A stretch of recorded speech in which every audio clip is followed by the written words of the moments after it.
the Flint Journal editor and author of several award-winning books about David Buick and Billy Durant. He created a picture history of Flint. It was co-authored by the Official History Book and wrote many historical articles in his 50-year career.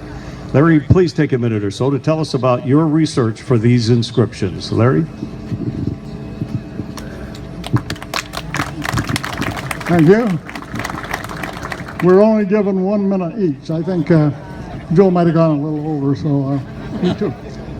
Thanks, Jerry. Of all these pioneers, C.S. Mott was the only one I actually interviewed 3 or 4 times, starting with his 95th birthday in 1970. Even in his 90s, Mr. Mott was a striking figure, who many of you may remember.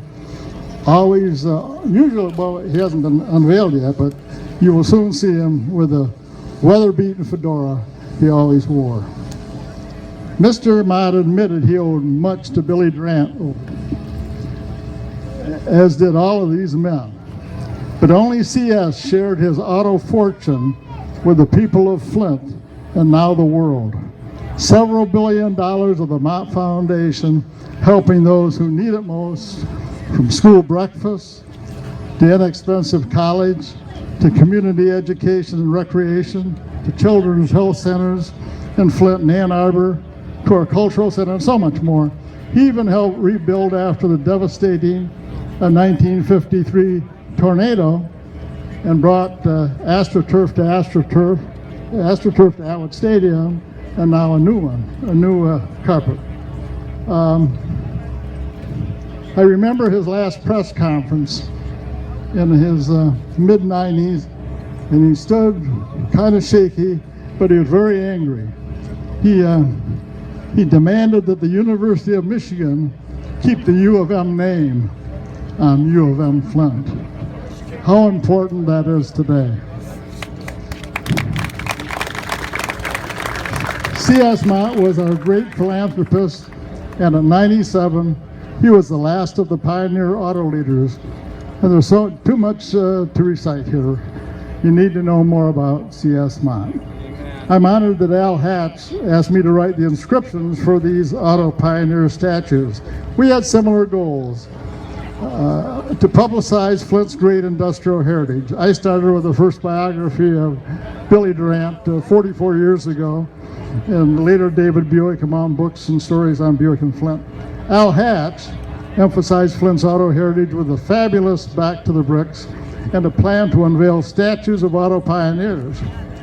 Al had a friend, Joe Rundle, who surprisingly decided he could create those statues.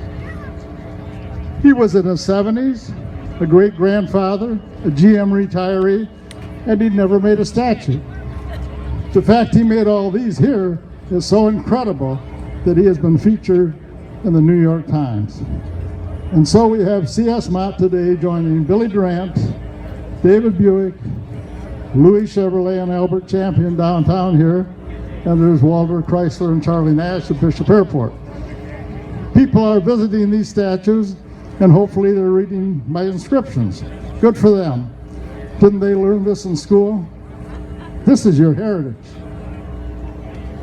Don't expect programs like last week's History Channel effort to get it right. It's good there's a similar statue of Charles Stewart Mott at Mott Community College. There he only carries the hat, doesn't wear it.